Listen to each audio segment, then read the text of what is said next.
All of these tweaks I have installed will be installed forever, at least until I don't have a jailbroken device anymore. But all of these tweaks are useful to me, and hopefully they will be useful to you as well. So you've probably heard of the first one. This is called Bigify. Bigify allows you to change your icons to basically however you like them. Of course, not exactly however you like them, but it does give you a decent amount of customization in a free tweak. And we can see that here. We can adjust the rotation angle, transparency, we can even hide the icon labels if we want, and we can also change the size of the icons, which is always nice in a tweak like this, because of course this is for icon customization. Let's just go a little bit wacky here, and let's choose to hide icon labels, have them very transparent, make them rotate in a weird angle, and also, heck, let's flip the badges. And we need to respring, of course, since this won't take effect immediately. That'd be, rather convenient, but in this case, that does not happen. And voila. Yeah, that does look very weird, but I assure you it does allow customization, and I just proved that with that weird looking springboard. Let's revert the changes so we can carry on with this video. This is Font 2. If you do not know what it does, it allows you to alter your font to some wacky font that you get from the Cydia store. Most, if not all, fonts are free on Cydia, so all you need to do is go to Cydia and go to the Font Font 2 section, and you'll be able to find hundreds of fonts. Of course, the number is increasing because fonts are now being updated for iOS 7 support.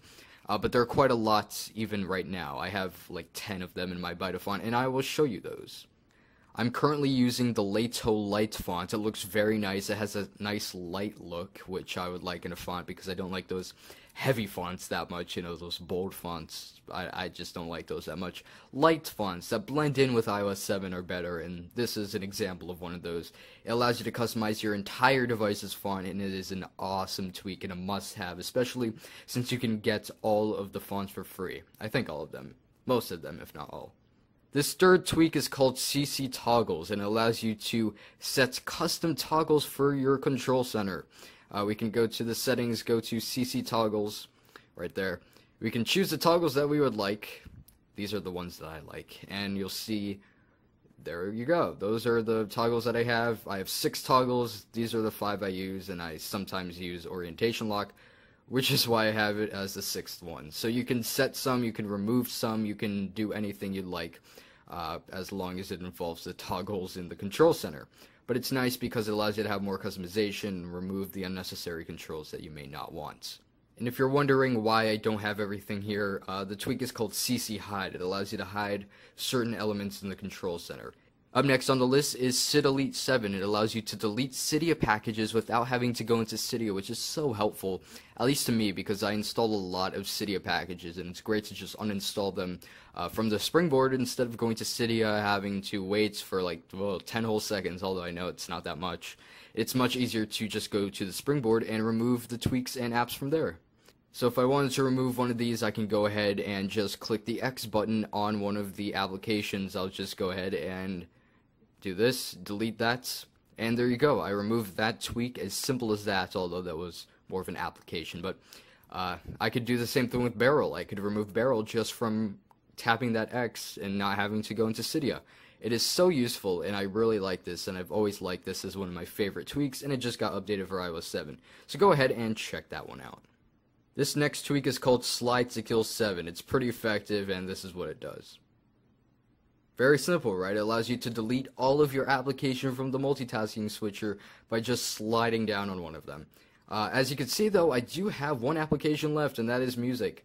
I have it there so it doesn't get removed, because sometimes I just casually or unawareingly just slide down and then end up killing my music, and I don't want that. So it's simple to activate one that you don't want to remove, and it's easy as doing this. There you go.